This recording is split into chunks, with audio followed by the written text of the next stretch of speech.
Queridos amigos, sejam bem-vindos a mais um vídeo no canal Poptopia. Eu sou o Daniel e no vídeo de hoje vamos falar sobre Homem-Aranha Azul.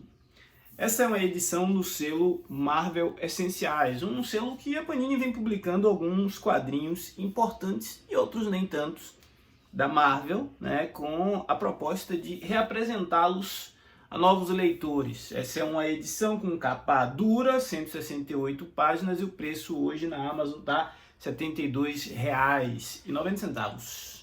Se você tiver interesse em comprar essa HQ e quiser ajudar aqui o canal, o link vai estar na descrição do vídeo, onde você pode não só comprar quadrinhos, como qualquer outro produto, e a comissão permite que a gente compre outras HQs para produzir conteúdo aqui e continuar falando da nona arte. Isto posto, Homem-Aranha Azul faz parte de uma quadrilogia, né, que é conhecida como Quadrilogia das Cores, produzida por dois nomes dos quadrinhos bastante conhecidos.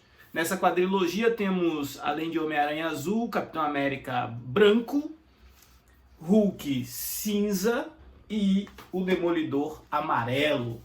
Esse Demolidor amarelo, inclusive, é um dos quadrinhos mais difíceis de serem encontrados em capa dura, portanto eu mantenho aqui as minhas edições em capa cartão de quando a Panini lançou isso. Nessa história, Jeph Loeb e Tim Sale resolvem nos permitir acompanhar, testemunhar, né, é melhor dizer assim, um momento da vida do Peter Parker até então que era privado para ele. Eu acho que essa é a melhor maneira de falar sobre essa história. Momento privado porque era um momento de luto.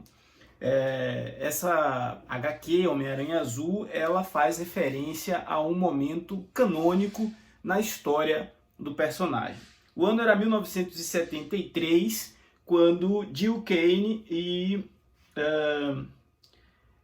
Gary Conway escreveram a história intitulada A Noite em que Gwen Stacy Morreu, né?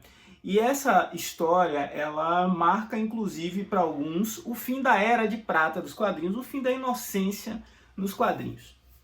É em cima dessa história que Jeph Loeb vai escrever o seu roteiro e Tim Sale vai apresentar aqui as suas belíssimas páginas.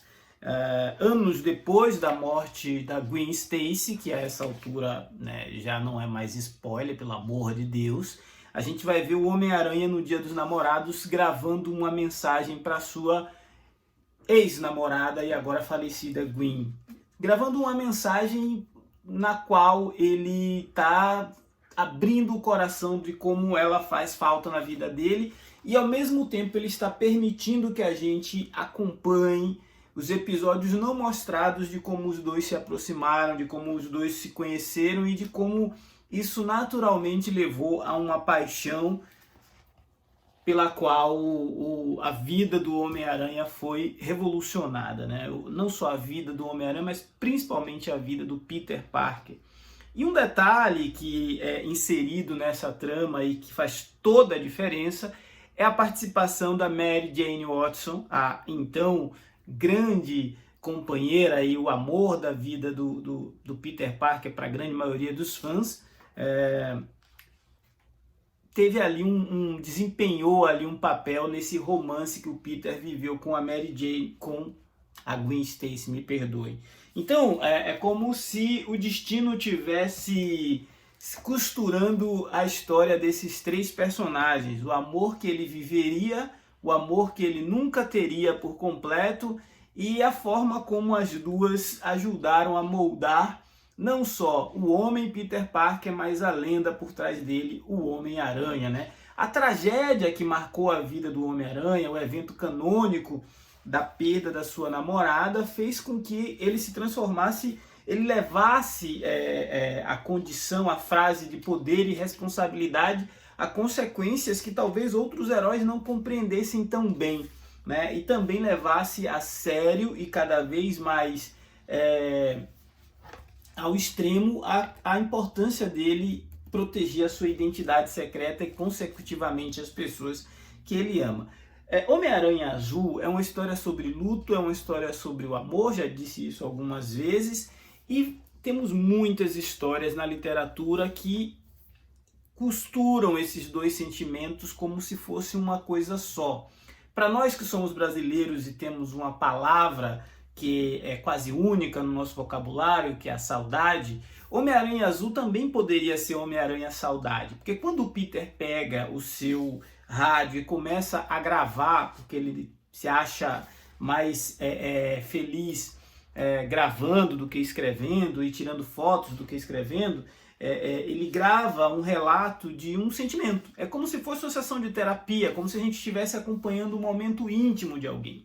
Mas essa história está longe de ser uma história pesada do Homem-Aranha.